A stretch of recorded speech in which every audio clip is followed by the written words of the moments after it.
عمل صحیح ہونے کے لیے عقیدے کا صحیح ہونا ضروری ہے. پہلے عقیدہ صحیح ہو پھر عمل.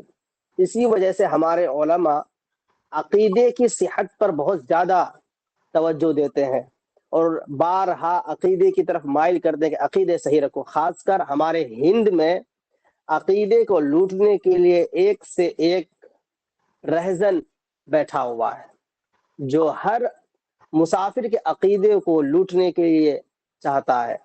کوئی تو حضور صلی اللہ علیہ وسلم کے ختم نبوت میں ڈاکہ ڈالتا ہے, کوئی تو نبی پاک صلی اللہ علیہ وسلم کے علم کو چہرے چمار کی طرح بتاتا ہے, کوئی نبی پاک صلی اللہ علیہ وسلم کے علم کے بارے میں کہتا ہے کہ حضور کا علم تو شیطان لعین کے علم سے بھی کم ہے معاذ اللہ رب العالمین.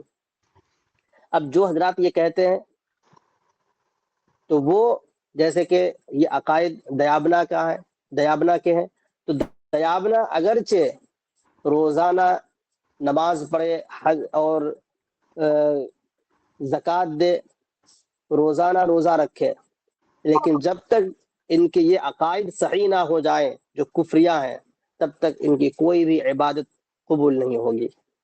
اور اس سے بعض حضرات مایوس ہو جاتے ہیں اور یہ سمجھتے ہیں کہ یہ دیکھیے دیابنا کس طرح کی عبادتیں کرتے ہیں, ہم نہیں کرتے ہیں. ہمیں عبادت کرنی چاہیے, بالکل کرنی چاہیے. عبادت یہ روح کی غذا ہے. جب تک انسان عبادت نہ کرے اس کی روح کو سکون نہیں مل سکتی ہے. سکون ملنے کے لیے اس کے روح کو سکون نہیں مل سکتا ہے. سکون ملنے کے لیے عبادت لازم شے ہے. لیکن غفلت میں انسان رہ جاتا ہے اور شیطان اس پر زیادہ حاوی رہتا ہے کیونکہ یہ سنی سہیل عقیدہ ہے.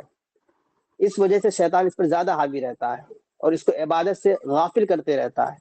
لیکن جس کا ایمان عقیدہ ہی نہیں ہے, اس کی عبادت ہی قبول نہیں ہوتی ہے, تو پھر شیطان اس کو چھیڑتا نہیں ہے کیونکہ جانتا ہے کسی عبادت ہی قبول نہیں ہے تو میری ہی طرح ہے.